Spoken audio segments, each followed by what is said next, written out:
স্ত্রীর দেনমোহর যদি কোনো কারণে পরিশোধ করতে দেরি হয় এবং সেই দেনমোহর যদি দীর্ঘদিন পর পরিশোধ করে, তাহলে কি ধার্যকৃত দেনমোহরের চেয়ে বেশি দিতে হবে, নাকি বিয়ের সময় ধার্যকৃত দেনমোহর পরিশোধ করলেই চলবে?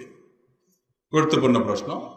দেনমোহর তো নগদ দেওয়া, এটা এখন সোনার হরিণ হয়ে গেছে আমাদের সমাজে। সবাই দেনমোহরের ক্ষেত্রে ফাঁকিঝুঁকি করে। নগদ যেটুকু লেখে কাবিননামাতে, সেখানে লেখে উসুল এত টাকা। এই উসুলের মধ্যে বহু 2 নম্বরই হয়। বাজার করছে 50,000 টাকা, উসুল লেখে 1 লাখ টাকা।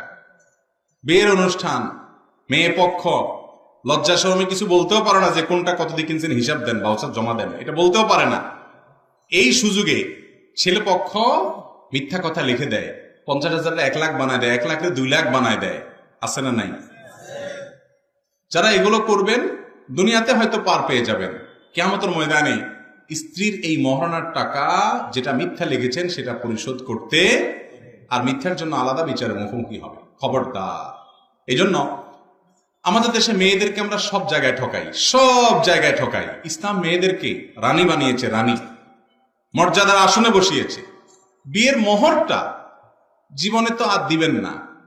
অনেক জামাই আছে, অনেক স্বামী আছে, এমন বখিলের বখিল, মেয়েকে পরের ঘর থেকে আনছে বিয়ে করে, সারা জীবন সংসার করে, একটু হাত খরচের টাকা দেয় না।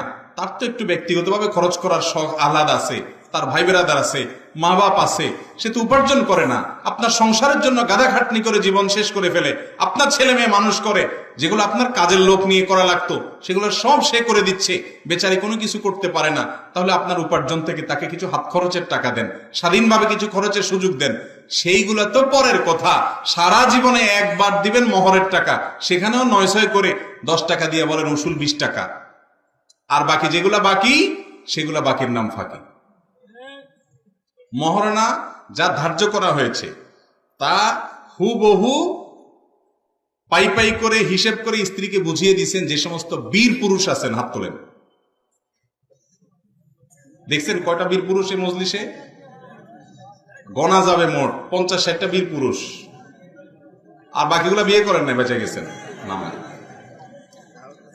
যারা বিয়ে করেন নাই তারা তাহলে প্রতিজ্ঞা করেন, মোহরের যেই টাকা ধার্য করা হবে ওইটা আপনার স্ত্রীকে আপনি পরিশোধ করে দিবেন। দিবেন তো ইনশাআল্লাহ? নগদ দিবেন না বাকি? বীর পুরুষ হলে নগদ দেওয়ার চেষ্টা করবেন। আর বাকির নাম দিয়া এরপরে বছরকে বছর ঝুলায় রাখবেন, এটা করবেন না আল্লাহর রাস্তায়।